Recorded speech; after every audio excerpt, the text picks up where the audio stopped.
شکریہ اسپیکر صاحب. بالکل آنریبل ممبر صاحبہ نے صحیح بات کی. 56 کلومیٹر کا یہ بنتا ہے کراچی ناردرن بائی پاس اور اس کی ضرورت بہت زیادہ ہے. اسی ضرورت کو مد نظر رکھتے ہوئے ہم نے اس کے اوپر کام بھی شروع کر دیا ہے. میں نے یہاں پہ بھی ذکر کیا ہوا ہے کہ ہم فیزیبلٹی اور باقی اس کے PC1 وغیرہ کے اوپر بھی اب کام کر رہے ہیں. انشاءاللہ اس کی ضرورت کو مد نظر رکھتے ہوئے بیوٹی بیسس پہ کیونکہ کمرشلی بھی فیزیبل ہے تو بیوٹی بیس پہ اس کو ہم بنائیں گے اور دسمبر کے اس سال کے آخر کا ذکر ہم نے یہ کیا ہے کہ وہ پروجیکٹ میچور ہو جائے گا اور انشاءاللہ اس پہ کام کا آغاز ہوگا. تو کراچی ناردرن بائی پاس اس گورنمنٹ کا ایک انیشیٹو انشاءاللہ اس کو ہم پورا کر کے دیں گے آپ کو. عبدالقادر پٹیل صاحب سپلیمنٹری. بہت شکریہ سر. سر کراچی کے حوالے سے بات ہو رہی ہے ناردرن بائی پاس کے حوالے سے. جناب اعلیٰ کچھ عرصہ پہلے سپریم کورٹ کا ایک ڈیسیشن آیا کہ آئل ٹینکرز جو ہیں وہ شیریں جناح کالونی سے ہٹا کر ذوالفقار آباد پر لے جائیں اور وہاں انہیں پارک کیا جائے. لیکن سر ہوا یہ کہ وہ شیریں جناح کالونی سے تو ہٹ گئے لیکن MT خان روڈ جو کہ لنکڈ ہوتا ہے آپ کے ناردرن بائی پاس سے اس پہ وہ سینکڑوں بلکہ ہزاروں آئل ٹینکر آ کر کھڑے ہو گئے اور آج تک کھڑے رہتے ہیں. اور پیچھے سر 3 لاکھ کی آبادی ہے. نہ مریض وہاں سے اسپتال پہنچ سکتا ہے نہ بچہ وہاں سے اسکول جا سکتا ہے.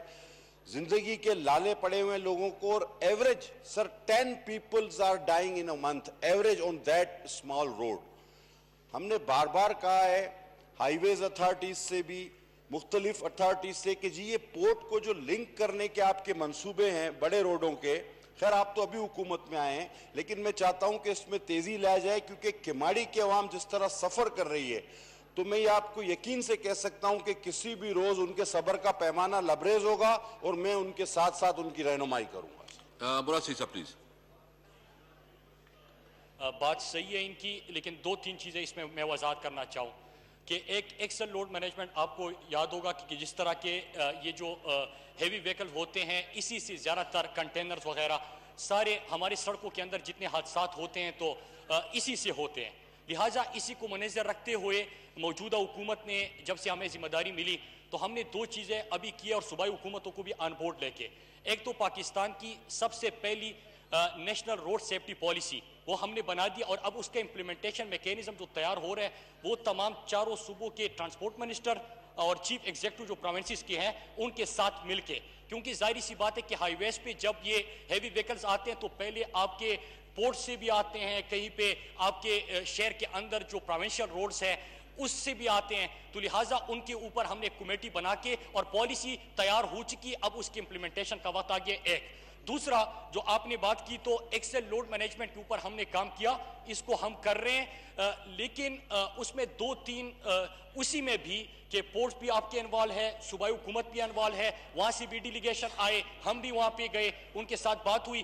جو اسپیسیفک ایریا کی آپ بات کر رہے ہو کوئی ہائی وے کے اندر نہیں آتا کہ ہائی وے کی ہی ذمہ داری تھی, اس میں صوبے اور وفاق کی دونوں کی تھی. لیکن خلاصہ ان ساری چیزوں کا یہ کہ ضرورت 2 چیزوں کی تھی کہ پاکستان کے اندر آپ کا واحد ملک تھا جس کے اندر روڈ سیفٹی پالیسی نہیں تھی, وہ پالیسی آپ بن گئی. اب ایگزیکیوٹ اور ایکسل لوڈ مینجمنٹ کہ یہ جتنے آپ کے حادثات ہوتے ہیں چاہے MM عالم روڈ کی ہم بات کرتے ہیں صبح یہ پنجاب گورنمنٹ کی سڑک ہے لیکن پھر بھی ہمارے N5 N55 یہ بڑی شاہراہ جو ہے بلوچستان کے اندر جب آپ جاتے ہیں کراچی سے یہ بڑے شاہراہوں کے اوپر جو حادثات ہوتے تھے اور ہماری قیمتی جانوں کا ضیاع ہوتا تھا, املاک کو بھی نقصان پہنچتا تھا, اس کی بڑی وجہ یہی ہیوی ویکل تھی جس کے اوپر پالیسی مرتب ہو گئی. صوبائی حکومتوں کے ساتھ مل کے اس کو ہم امپلیمنٹیشن کی طرف بڑھ رہے ہیں اور اسی مہینے کے اندر ہم توقع کر رہے ہیں جس کے اوپر ہم کر سکیں.